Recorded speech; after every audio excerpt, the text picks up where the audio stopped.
5 साल, पूरे 5 साल बाद जब उसने अपने पापा को देखा, जो हुआ वो उसने कभी सपने में भी नहीं सोचा था। राहुल सिर्फ 10 साल का था तब उसके पापा उसे और उसके माँ को छोड़कर उससे दूर हमेशा हमेशा के लिए चले गए थे। उस दिन के बाद सिर्फ और सिर्फ राहुल के घर में बचा था तो सिर्फ सन्नाटा। राहुल की माँ दिन रात काम करती और राहुल को पढ़ाती लिखाती, पाल पोस कर बड़ा करती। राहुल सिर्फ हर रात एक ही बात सोचता, एक ही सवाल करता कि पापा मुझे और मेरी माँ को छोड़कर क्यों चले गए। स्कूल में जब भी किसी के पेरेंट्स आते तो राहुल चुपचाप एक कोने में खड़ा हो जाता। तो सभी यार दोस्त राहुल की मजाक बनाते और बोलते, अरे ये तो उसी की औलाद है ना, जिसकी माँ को भी और इसको भी इसका पिता छोड़ के चला गया। लेकिन ये सब बातें सुनते हुए भी राहुल टूटता नहीं है और चेहरे पे सिर्फ उनकी तरफ एक झूठी मुस्कान ला देता है। दोस्तों को इग्नोर कर देता लेकिन अंदर से टूट जाता। बीता 5 साल गुजर गए। अब राहुल धीरे धीरे बड़ा हो चुका था।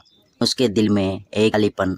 स्कूल से लौटते वक्त सड़क के किनारे एक बूढ़े आदमी को देखा, फटे हुए कपड़े, कमजोर शरीर और आंखों में अजीब सा दर्द। पता नहीं क्यों राहुल को उस व्यक्ति को देखकर कुछ अजीब सा महसूस हुआ। वो उसके पास जाकर पूछता है कि बाबा आप ठीक हो। बूढ़े आदमी ने धीरे से उसकी तरफ देखा तो उसके भी आंखों में से आंसू निकल गए, मानो सावन की बरसात हो रही हो। वो कोई और नहीं बल्कि राहुल के पापा थे। पैर कांप जाते हैं, तेज हो जाती है, दिल जोर जोर से धड़कने लगता है और बोलता है पापा आप। सामने खड़े बेटे की दशा देखकर बोले, तुझे नहीं छोड़ा, मुझे हालातों ने तुझसे दूर जाने पर मजबूर कर दिया था। उन्होंने बताया कि वो एक बहुत बड़ी मुश्किल में फंस चुके थे और वो अपने परिवार को बचाने के लिए उन्हें दूर जाना पड़ा।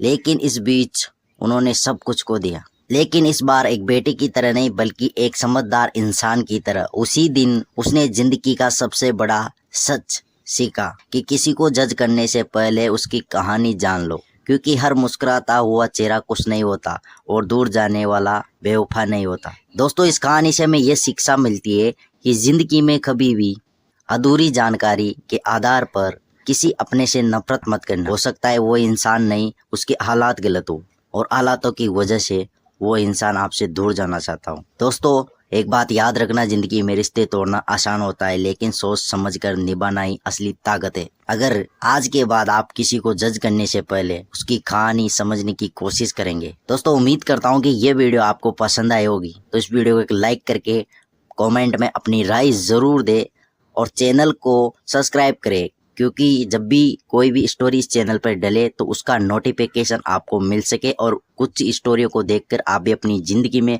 सुधार कर सके और कुछ सीख सके। तो चलिए दोस्तों मिलते हैं नेक्स्ट वीडियो में।